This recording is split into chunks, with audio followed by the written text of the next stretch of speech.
Bismillahirrahmanirrahim. Assalamualaikum warahmatullahi wabarakatuh. Salam sejahtera dan salam nadi ilmu amalan membaca. Nama diberi Hana Zahra binti Muhammad Farhan Rani. Saya berumur 12 tahun dan bersekolah di SKLKTP Chini Timur 2. Hobi saya ialah membaca buku dan cita-cita saya ingin menjadi seorang doktor. Ayah saya merupakan seorang kaki tangan awam di Felda Chini Timur 3. Ibu saya pula merupakan seorang suri rumah tangga. Saya tinggal di Felda Chini Timur 3. Di sekolah, saya telah dipercayai oleh guru untuk menjadi seorang pengawas sekolah. Pada tahun 2025 ini, saya telah dilantik sebagai penolong ketua murid. Di sekolah, saya aktif dalam bidang ko-kurikulum dan kurikulum. Saya ada menyertai beberapa pertandingan di peringkat sekolah, daerah dan negeri. Saya juga ada menyertai beberapa pertandingan secara atas talian. Antara pertandingan yang telah saya sertai ialah pertandingan bola baling, catur, merentas desa, dai cilik dan pidato. Pada hari ini, saya akan menceritakan sebuah buku yang bertajuk Rahsia Topeng Hitam. Dalam banyak-banyak buku yang telah saya baca, buku ini yang telah mendapatkan tempat di hati saya. Buku ini diterbitkan oleh penerbitan Tinta pada tahun 1994. Buku ini telah disusun oleh Rayusa, Johari dan Yaman. Buku ini menceritakan tentang bagaimana 5 bersaudara dapat menyelesaikan kes jenayah yang dilakukan oleh penjenayah antarabangsa yang dikenali sebagai penjenayah Topeng Hitam. 5 bersaudara ini juga dikenali sebagai detektif berlima, terdiri daripada Susan dan 3 sepupunya, Peter, Anna dan Dino, serta seekor anjing yang bijak, Ringo, kepunyaan Susan. Mereka juga melakukan penyiasatan ini bersama kawan baik mereka, iaitu Sanger dan Mick, seekor monyet. Penyiasatan mereka bermula apabila mereka menyertai percutian di atas feri Kencana yang melalui kawasan-kawasan di lautan China Selatan.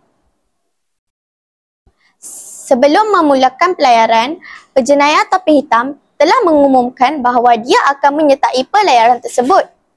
Sepanjang pelayaran, mereka telah berkawan baik dengan Ben Nathan, seorang penumpang juga ahli silap mata yang selalu membuat persembahan di atas feri Kencana. Rompakan pertama berlaku ke atas Puan Harkan apabila kalung berlian yang dipakainya dicuri. Kemudian, beberapa siri kehilangan barang berharga milik penumpang-penumpang feri Kencana juga berlaku. Setiap kali selesai melakukan rompakan, penjenayah Topeng Hitam akan meninggalkan kad lawatannya menandakan dia yang melakukan jenayah tersebut. Detektif berlima berusaha menjejaki penjenayah Topeng Hitam itu, namun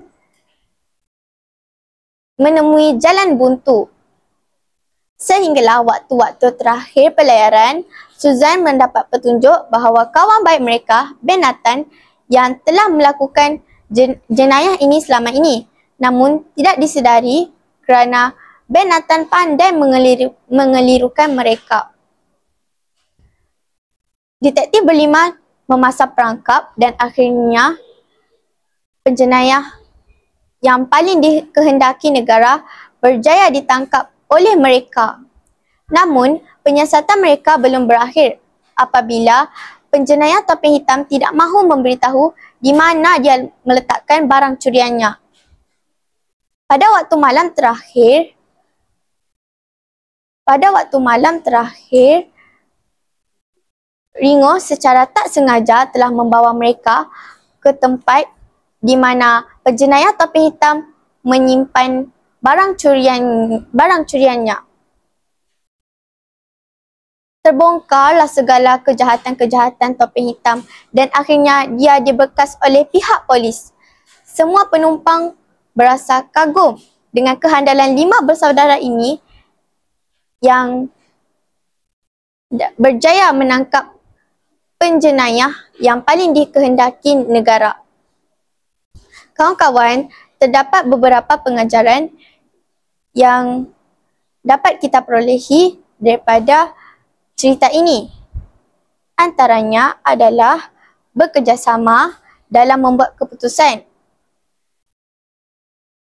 Yang kedua, kita haruslah jujur dan tidak boleh membohong. Sekian dari saya. Wabillahi taufiq wal hidayah. Wassalamualaikum warahmatullahi wabarakatuh.